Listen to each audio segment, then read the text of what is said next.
The monarchy was the most common form of government in Europe's history through the Middle Ages.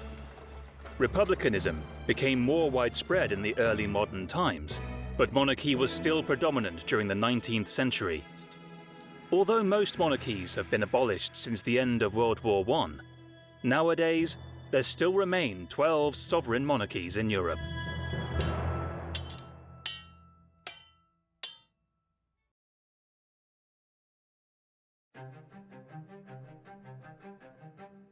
Monarchy is one of the oldest institutions around still in Europe. They stretch all the way back to the early Middle Ages. And there's certainly lots of different evolutionary periods. So in the Middle Ages, monarchy was mostly about warfare and defending borders, defending boundaries. A bit later, monarchy is about diplomacy and interaction between states. The regulation of laws, the regulation of justice, and the creation of nation states is something that monarchies are really all about. But then once you get into the 19th and 20th and 21st century, monarchy shifts again and kind of becomes something about representing a nation rather than actually ruling or governing it. And there, the ceremonial roles, in particular between monarchies, I think are really interesting because it keeps people connected in a sort of familial way. So we sometimes talk about Europe as being a continent or a family of nations. And you could say that because some of these monarchies are literally families, it in some ways holds the continent together.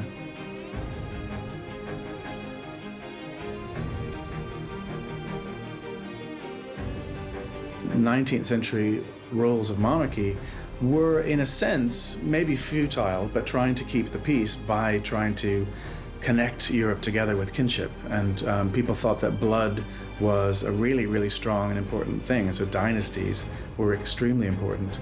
And Victoria, being a blend of British and German traditions, thought that her role in particular could be to unify Europe through her own relationships, her own kinship connections. So in a sense, even though she's no longer really running British foreign policy, she thought that it was her own role to help place each of her children on a throne all around Europe in an effort to try to maintain the balance of peace, the balance of power. And it seemed to be going really, really well until suddenly it really didn't. And World War I broke out despite all of everything Victoria had done. The Spanish monarchy is frequently referred to as La Corona, which means the crown. It is the highest post in Spain and a constitutional institution. After the Francoist system came to an end with the death of Francisco Franco, a Spanish commander turned dictator, the 1978 Spanish Constitution restored the idea that Spain should be governed as a constitutional monarchy. The 1978 Constitution reaffirmed the monarch of Spain's status as the nation's living symbol of the Spanish state, its personification and embodiment.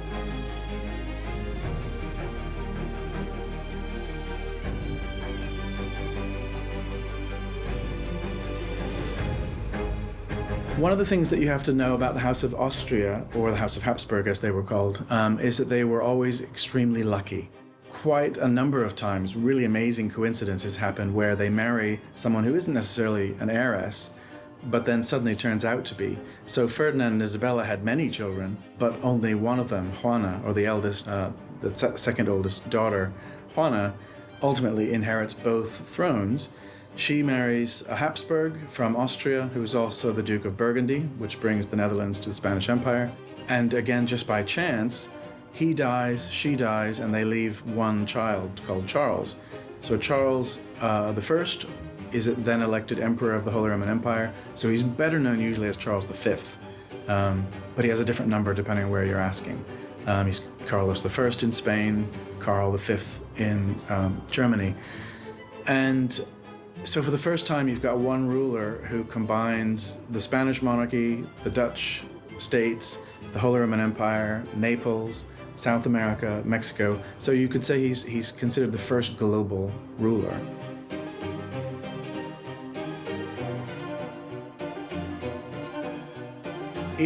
Towards the end of the 17th century, the Habsburgs had been interbreeding with each other so much that they had produced another Charles II, or Carlos II, who is seen as very pious, very good at being a Habsburg in terms of his religiosity, but not really very good at ruling. He had a lot of mental incapacities and physical deformities, and it became very clear by the 1690s that he was not going to produce an heir, which causes a crisis throughout Europe because Spain is the world's superpower.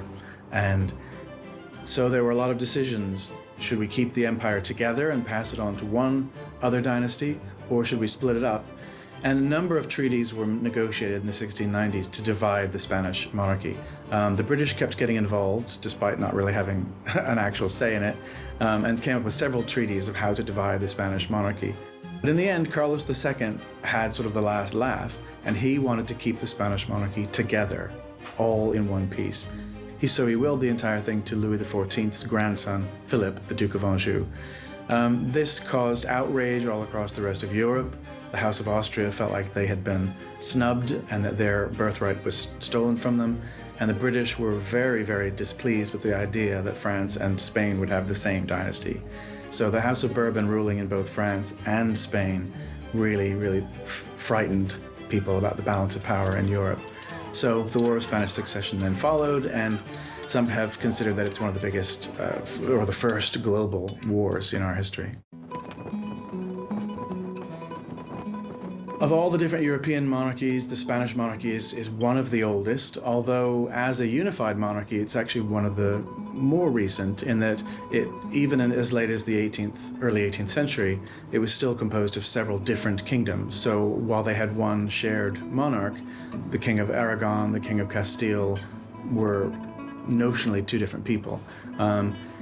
The Spanish monarchy really gets started in the 8th, 9th, 10th century as Christian kingdoms up in the north fought in what's called the Reconquista to reconquer the Iberian Peninsula from Moorish Muslim kingdoms in the south. This takes place over several hundred years and gradually forms these kingdoms, Portugal, Leon, Castile, Navarre, Aragon. So that, I suppose, is the origins of Spain and why it's so wrapped up in religion. And religion is at the core of everything the Spanish monarchy does. They're called the Catholic kings as a kind of collective. So Ferdinand is the King of Aragon, and Isabella is the Queen of Castile, and the two kingdoms had been fighting each other for centuries, but finally, through their union, are able to bring together the two things. And they're called the Catholic kings because they achieve finally the last conquest of the last Moorish state of Granada in 1492.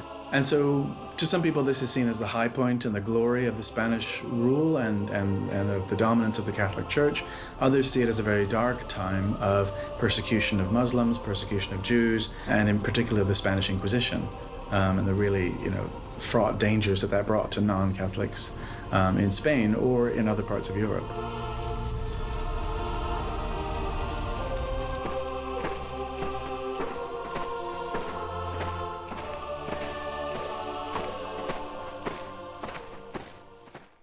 Spain is unified gradually in the 15th century. And one of the other things that they do as they transfer from dynasty to dynasty, the Trastamara family dies out, the Habsburg family takes over, they also bring in other Habsburg territories, which includes primarily the Netherlands, which is the wealthy central power.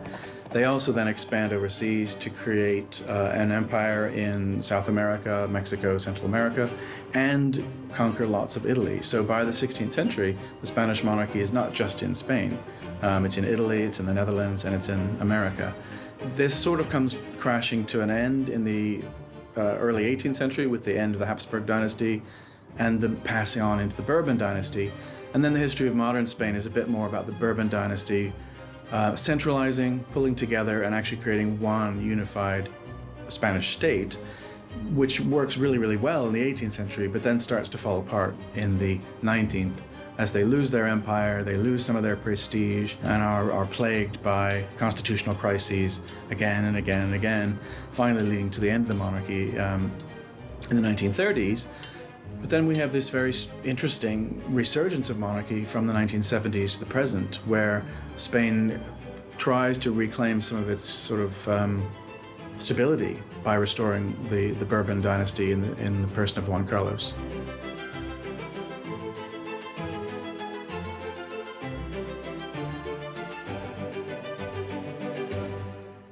Salic law is one of the terms that gets thrown around quite a lot by people who talk about the history of monarchy, but actually quite often it's misinterpreted. It's very ancient, very old law, and comes from the Frankish tribes who populated the lower Rhine area in the 6th, 7th, 8th century and gradually coalesced into the monarchy of France.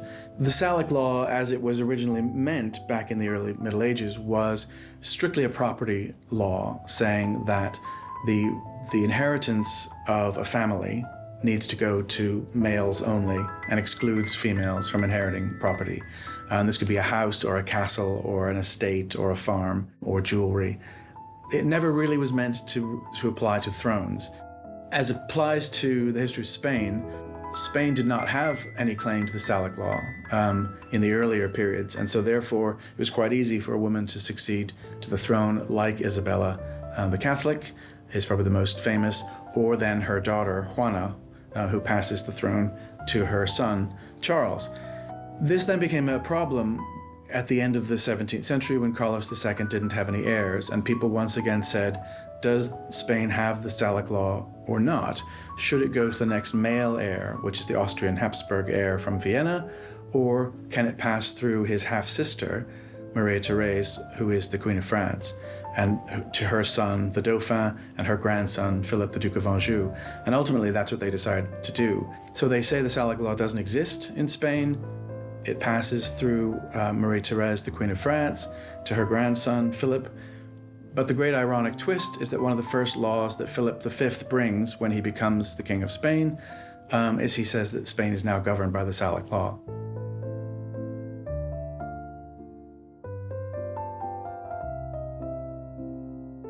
The 19th century Spain is plagued by a lot of pulling between the right and the left, and Isabella II is caught kind of in the middle and having to always legitimize her rule against her uncle and the Carlists, who wanted a different kind of monarchy.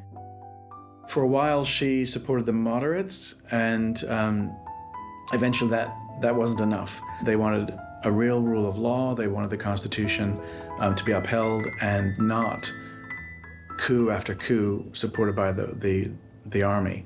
In the end, Isabella II backed the army, and the moderates felt a bit left out, as did the left wing, and so she was deposed in 1873, and briefly they bring in another monarch from the House of Savoy in Italy.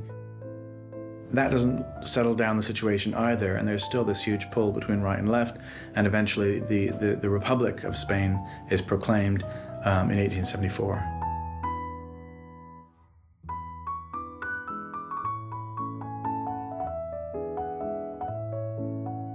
As Europe is plunged into a lot of chaotic decisions and, again, political reeling from right to left and right to left in the 1920s and 1930s, Alfonso XIII is deemed unwilling or unable to deal with a lot of these crises, and so the monarchy is abolished once again. One of the generals, who is kind of right moderate, takes power as General Franco, and I think it was meant to be a temporary measure to settle down a civil war or prevent a civil war. It doesn't. A civil war rages in Spain for quite some time.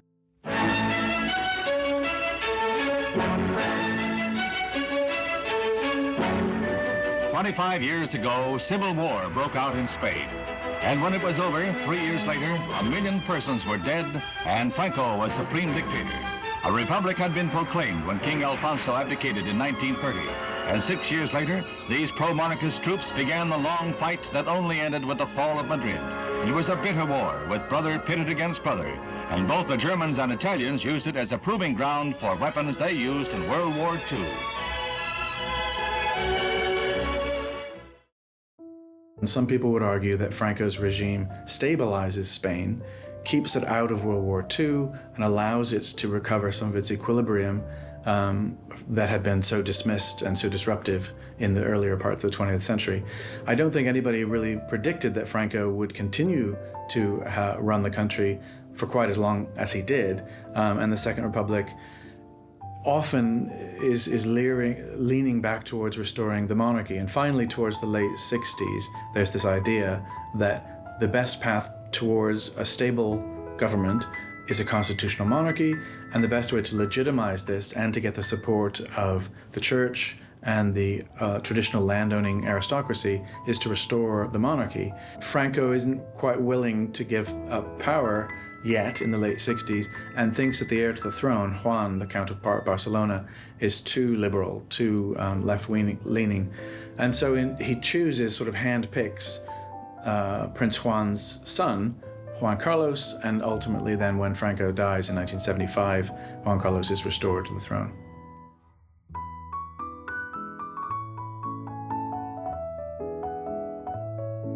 Juan Carlos was born in January 1938 and is a member of the Spanish royal family. He reigned as King of Spain from 1975 to 2014. During his family's exile, he was born in Rome. Despite the fact that Francisco Franco took over the government of Spain following his victory in the Spanish Civil War in 1939, Spain's status as a monarchy was confirmed in 1947, and a law was passed allowing Franco to choose his successor. Juan Carlos's father, Infante Juan, Count of Barcelona, was King Alfonso XIII's third son and succeeded to the throne after Alfonso died in February 1941. However, Franco saw Juan as too liberal and appointed Juan Carlos as his successor as head of state in 1969. Why is it that General Franco has now decided he wants the monarchy back again after 20 years of dictatorship? It was in the general plan, I think, already since a long time. Yes. Since after the Civil War. Yes. How soon do you think the monarchy will be restored in Spain? I'm very sorry, but I'm not disposed to answer political questions. I'm on a short visit to England for a holiday and the rest. And a little grouse shooting, so therefore I prefer not to make any political declaration. Your son, Don Carlos, has been seeing quite a bit of General Franco and other generals recently. Is there any significance in that? I'm concerned. It's just the only significance that the prince, my son, is being educated normally like any son of a pretender would be educated to do his role, but in the normal order of succession. Yes. What form of monarchy and government would you yourself like to see? I'm very sorry. As I said before, I'm not going to make any political declaration. Being the heir apparent, Juan Carlos frequently visited Franco, asked for advice, and participated in official and ceremonial state events alongside the dictator, much to the chagrin of extreme Republicans, as well as more moderate liberals, who hoped that Franco's passing would lead to a Reformation era. Although Franco's health deteriorated over time, he always accompanied Juan Carlos on any official appearances, including state banquets and military parades. But as time went on, Juan Carlos began holding private conferences with exiles and leaders of the political opposition who were battling for liberal reform in their homeland. He and his father frequently spoke in secret as well. The acts of Franco's heir apparent were mostly unknown to him, and he refuted any claims made by ministers and advisors that Juan Carlos was disloyal to his idea of the ideal government.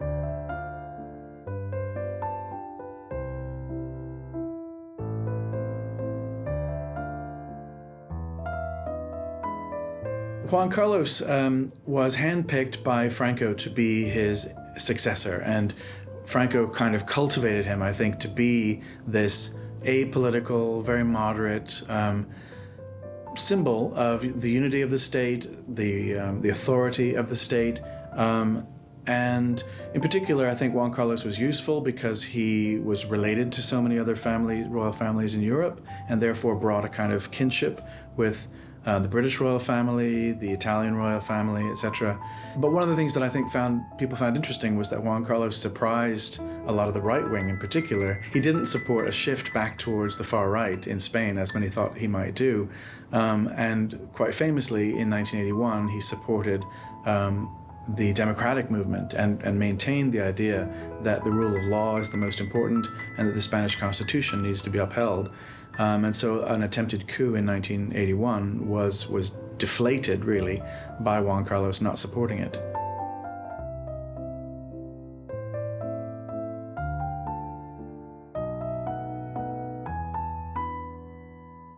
parliamentary opposition to Juan Carlos's ascent to the throne was minimal. Even more members of Movimiento Nacional, Franco's movement, voted against the 1976 law for political reform than in favour of Franco's recognition. Although the Falangist and conservative monarchist elements, particularly in the military, protested because they expected him to continue to support the authoritarian regime, he soon implemented reforms. As the king made steps at democratization, Carlos Arias Navarro, the prime minister, was dismissed by Juan Carlos in July 1976 after he repeatedly tried to maintain Francoist policies. Adolfo Suarez, a former Movimiento Nacional leader, was appointed as prime minister by him. The following year, Adolfo triumphed in the polls and became the first president of the new government to be chosen democratically. Juan Carlos's position regained legitimacy in 1977 when his father formally renounced his claim to the throne and recognized his son as the sole head of the Spanish royal house, handing him the historical legacy of the Spanish monarchy.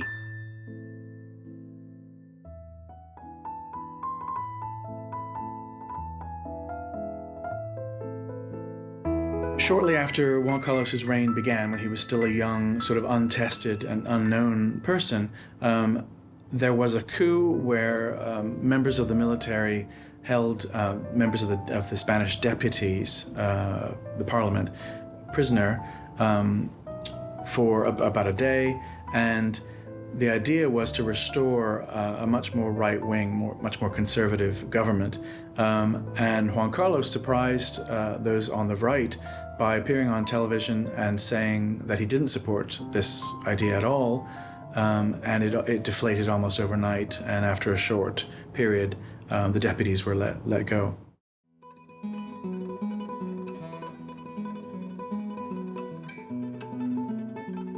When Juan Carlos ascended to the throne, communist leader Carrillo nicknamed him Juan Carlos the Brief, thinking that the monarchy would be soon gone, along with the other remains of the Franco regime.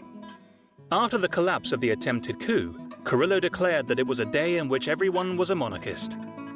The public support of the monarchy among Democrats and leftists was limited before 1981, but after the king handling the coup, it increased significantly, attracting more appreciation and support for the monarchy. King Juan Carlos announced his intention to abdicate in Felipe's favor on the 2nd of June 2014. As per the constitution of the country, the Spanish cabinet had to deliberate the following day on an organic law in order to give effect to the abdication. The law had to be passed by the majority of the members of the Congress of Deputies, the lower house of the parliament. Felipe was proclaimed king at the stroke of midnight on the 19th of June. He was given the Captain General's sash by his father and then solemnly sworn in and crowned king in a private ceremony performed in the Cortes. He took an oath to uphold the Constitution before Posada formally proclaimed him king. Being 9 months younger, he surpassed monarch Willem-Alexander of the Netherlands to become the youngest king in Europe at the time of his coronation. Felipe has extensive reserve powers on paper. He is the Constitution's guardian and is in charge to ensure that it is followed accordingly. People thought that he would follow his father's example and take a mostly ceremonial and representative role, basing his actions on the advice of the government.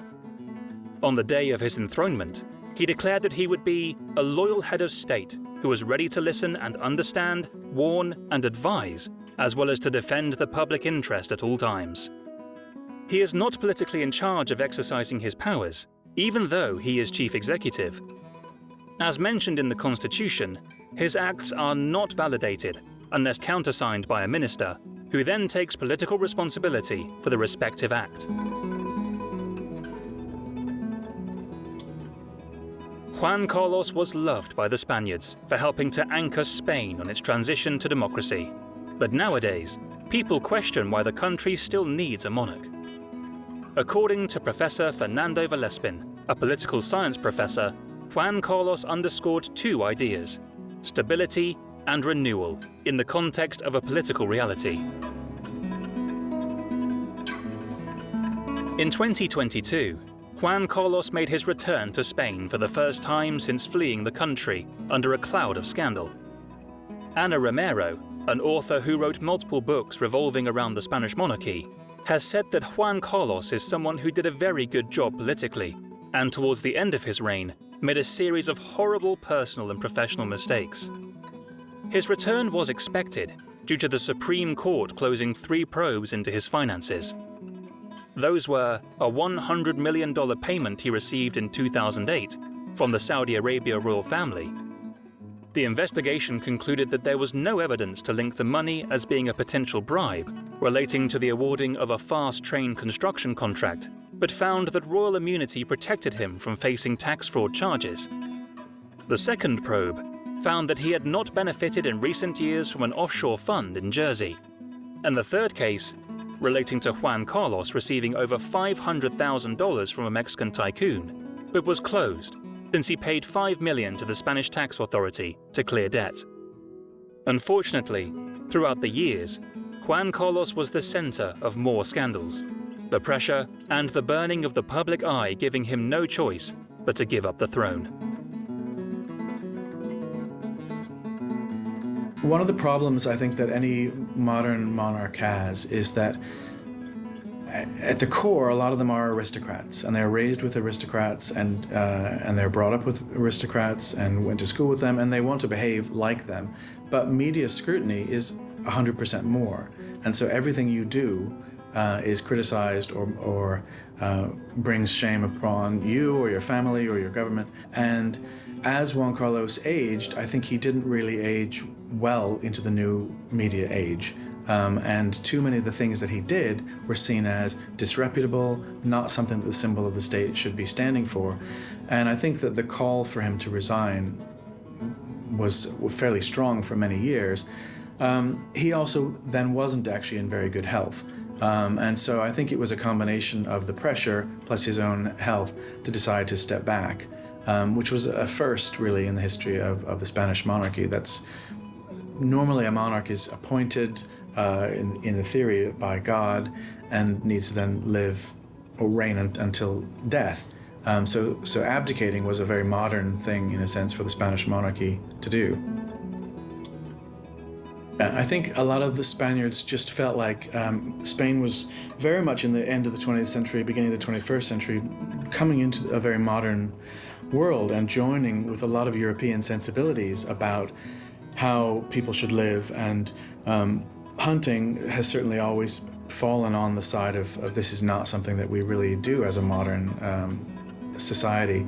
So the fact that he continued to live in this lifestyle, spending lots of money, a lot of expensive trips abroad in order to do this thing that nobody approved of, he really lost quite a lot of popularity. I think fortunately for the Spanish monarchy, his son was already seen as quite popular, and so I think it just made a lot of sense for the monarchy to I guess, put him aside and focus on the younger generation. That's had its troubles too, of course, because both of his sisters have had a rocky relationship with the media, but in particular his sister Cristina and her husband have got caught up in scandal after scandal. So this has been all part, I think, about the end of the reign of Juan Carlos. And so the beginning of the reign of Felipe VI, I think has been about trying to create something new and sweep away the detritus of the last 20 years.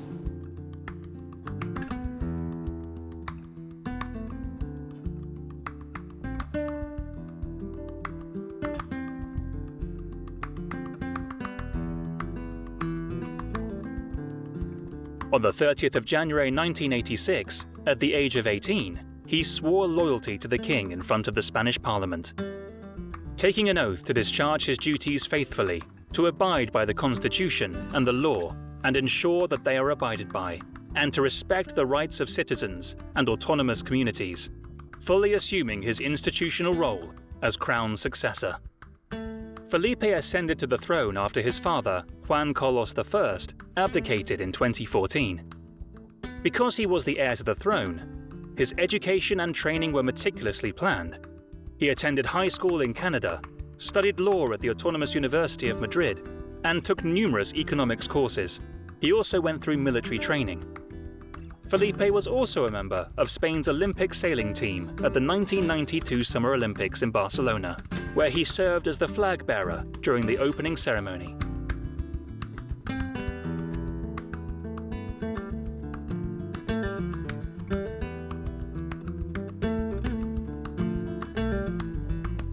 King Felipe took on his constitutional duties as heir to the throne by hosting many official events in Spain, as well as taking part in all events of different sectors and aspects of Spanish public life.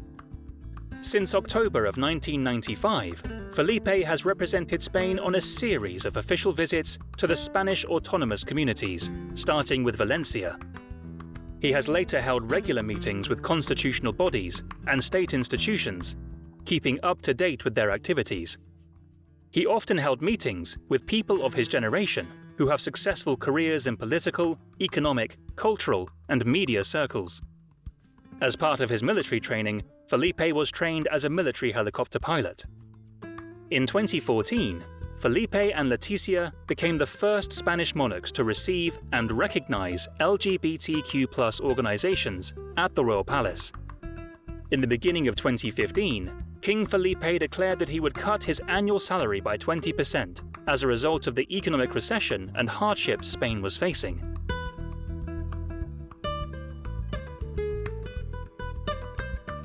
Felipe announced his engagement to Letizia Ortiz Rocasolano, a television presenter, in 2003, and the couple married in 2004. When Felipe ascended to the throne, she became Spain's first commoner to be crowned queen. Felipe and Letizia have two daughters, Leonor, Princess of Asturias, and Infanta Sofia, born in 2005 and 2007.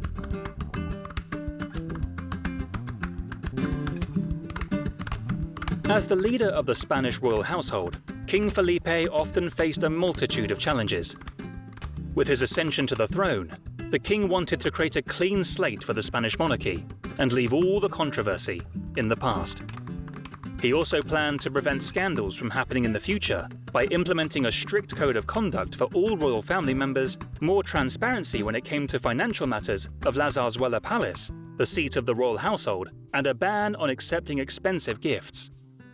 Felipe's most drastic decision was to reduce the members of the royal family, leaving only 6: his parents, himself, his wife, and their 2 daughters. Everyone else was left out of the family.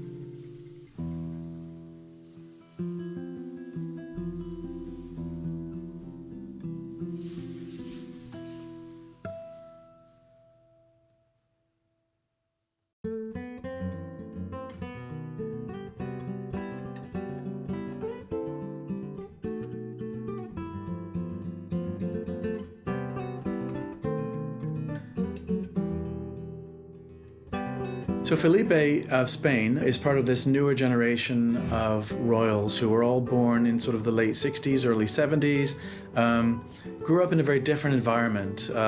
They're much more conscious of the media and how to use it, or how to avoid it. They are in some ways better educated. So Felipe in particular has a degree from a Spanish university. He also has a master's degree in international relations from the Georgetown School of Foreign Affairs in Washington, D.C.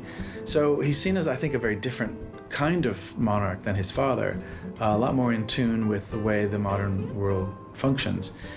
He has been criticized sometimes for his unwillingness to listen to opposing viewpoints. So, for example, when the Catalans were trying to decide whether they would want to secede from Spain or not, I think most people have respected his way of viewing it and trying to stay above politics, because that is his job. But on the other hand, some people have hoped that Felipe would intervene more and try to say, well, maybe let's sit down and talk about what Catalonia wants for the future.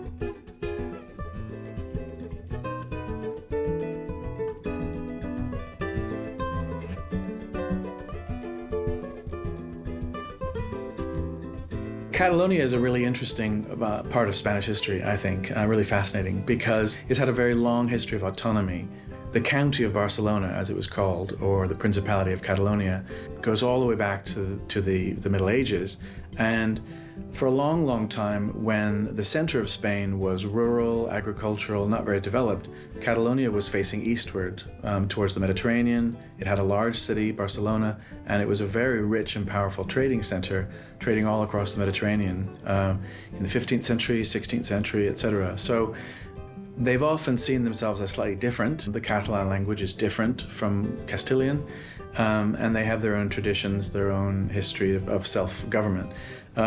Catalonia tried to break out of the Spanish monarchy in the 1640s, and their independence movement then was brutally pushed down by the Habsburgs.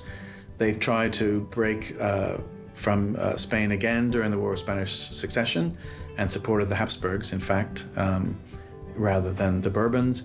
And again, their autonomy was brutally taken away because of that. So there's been this long history of Catalonia attempting to be autonomous, and only to have that sort of really taken back. In the 19th century, again, Barcelona really was the major city in Spain to become industrialized, to develop a really serious banking culture, and it accumulated quite a lot of wealth. So it sort of made sense, really, in the 20th century that they wanted a lot more autonomy. They wanted to speak their own language, have their own laws, their own rules. And again, the role of the Spanish monarchy has been to keep this as a unified state and not give Catalonia its autonomy. So this sort of leads up then to the referendum movements of the last 20 years or so. A government in Catalonia in 2017 tried to have a referendum to see if they wanted to be an independent state within the European Union, and this was declared illegal by the government in Madrid. And this is where I suppose the role of Felipe VI came out, and people were hoping that he would maybe stand for dialogue and conversation, and he didn't really, and just declared that the Catalan Reformation was illegal and that the Catalan separatists were being disloyal to the idea of a Spanish monarchy.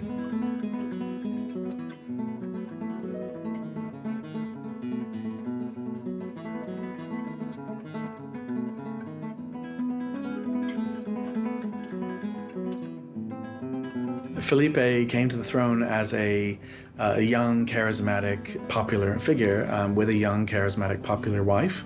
And so in a way, they reestablished the reputation of the monarchy just by being different or younger or newer. And for the most part, the last 10 years, they've kind of just kept a low profile.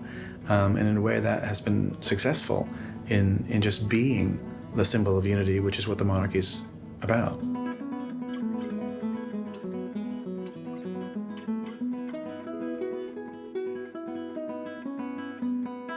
So the royal family, I think, in Spain still has a similar role to play that it has for the last 200 years, in that it represents the fact that all of Spain's parts are brought together in one crown. So the coat of arms, for example, is really significant. And the Spanish coat of arms does still have Castile and Aragon and Granada and Navarre, which I think is important. You could also say that the role of the Spanish monarchy today is in symbolizing Spain's history on the global stage. So quite a lot of Spain's influence still remains in Latin America in particular. And a number of people in Mexico or Argentina or Chile, they still look to the Spanish monarchy in sort of the way that people from the United States look to the British monarchy, as a symbol of the international presence of Spain and Spanish language and Spanish culture, but not necessarily their king. So it's sort of a nice way of saying, well, there is this good monarchy, it's just not our government. I think that's the way the Latin Americans look at it.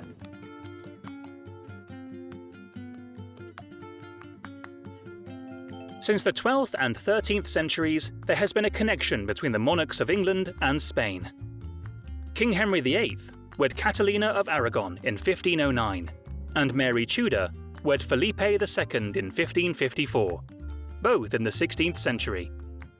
In 1906, the great-grandfather of Felipe, the reigning monarch of Spain, wed a descendant of Queen Victoria. Felipe is the great-great-grandson of Queen Victoria, who passed away in 1901, whereas Queen Elizabeth was the great-granddaughter of Queen Victoria. Juan Carlos, Felipe's father, was a third cousin of Queen Elizabeth, and Her Majesty was very concerned about his abdication, because she believed that being a king was a job for life, not something to give up. In 2017, King Felipe VI and Queen Letizia had a state visit to the United Kingdom. The monarchs were welcomed by King Charles III, the then Prince of Wales, and his wife Camilla. When they arrived at the Horse Guards Parade, Her Majesty Queen Elizabeth II and Prince Philip, Duke of Edinburgh, welcomed them.